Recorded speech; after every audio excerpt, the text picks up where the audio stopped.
প্রেমী বন্ধুরা, প্রথমে আমার এই ফুলটাকে ভালো করে দেখে নিন। দেখুন, ফুলটাকে ভালো করে দেখে নিন। এবার গাছ দেখুন,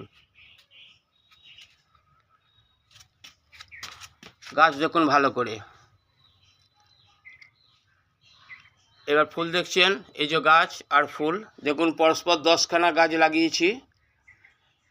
এই গাছকে বলে গ্ল্যাডিওলাস। দেখুন ভালো করে। এই গাছ কিভাবে লাগাবেন এবং কখন ফুল হয় সে সম্পর্কে আপনাদের একটু বলে দিই। এই গাছ সাধারণত নভেম্বরের শেষ, ডিসেম্বরে লাগাতে হবে। মাটিতে, এই যে আমি মাটিতে লাগিয়েছি, আপনারা টবেও লাগাতে পারেন।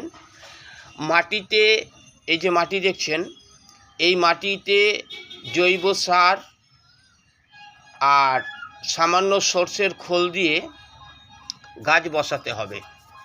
এবার কিভাবে বসাবেন, গাছটা কীরকম হবে সেটাই আগে গাছটাকে লক্ষ্য করুন। দেখতেই পাচ্ছেন এই গাছের, এই যে গাছটা দেখতে পাচ্ছেন, এই যে গাছটা, এই গাছটার এই যে ফুল ধরেছে, এই যে ফুল ধরেছে এই দেখে নিন। এই ফুল হওয়ার পর এই গাছ কিন্তু মরে যাবে।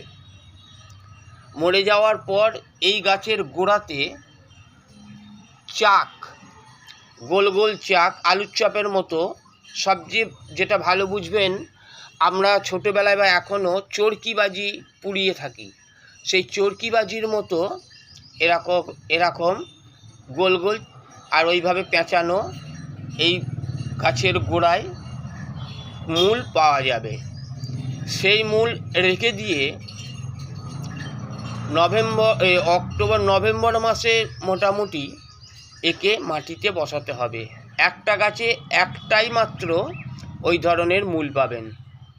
আর এই গাছের ফুল সাধারণত ফেব্রুয়ারি মাস থেকে ফেব্রুয়ারি, মার্চ, এপ্রিল, এই 3 মাস ফুল পাবেন। বিভিন্ন রঙের হয়ে থাকে, অনেকেরই আছে বাড়িতে, জানেন। আমার এই যে একটা গাছেই ফুটেছে, বাকি ফুল ফুললে আপনাদের দেখাবো। 10টা গাছ আমার আছে। দেখুন, অনেক গাছ বন্ধুদের সব দিয়ে দিয়েছি। আর এই গাছে কিন্তু একটু পরিচর্যা ভালো করতে হয়। গাছের গোড়ায় দেখুন সবসময় মাটি এইভাবে রাখতে হয়, ঝুড়ো ঝুড়ো। জল দিলে বেশি এই গাছ মরে যাবে, আবার জল না হলে গাছ শুকিয়ে যাবে, এটা আপনারা জানেন। আমি বাড়ির নিজের তৈরি জৈব সার ব্যবহার করি এবং নিজের তৈরি কীটনাশক ব্যবহার করি। ফলে রাসায়নিক সার এবং কেনা কীটনাশকের ব্যাপারে আমি বলতে পারবো না, আমার জানা নেই। আমার গাছ নিশ্চয়ই দেখতে পাচ্ছেন, প্রতিটা ভিডিওই পোস্ট করি। আমার গাছে কোনো হলুদ পাতা, শুকনো পাতা, পাতা ঝরে যাওয়া, পাতা কোঁকড়ানো এরকম পাবেন না। দেখতেই পাচ্ছেন, এই দেখুন আমার মোট 10খানা গাছ আমি লাগিয়েছি। জায়গা খুব কম, বিভিন্ন রকমের গাছ লাগাতে হয় আমার। এই দেখুন।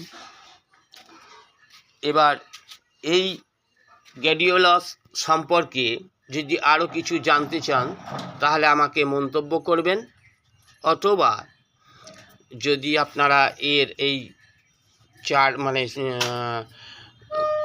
মূল নিতে চান মন্তব্য করবেন, আমি দিয়ে দেবো। যা গাছ এই পর্যন্ত, সবাই ভালো থাকবেন এই কামনা করি।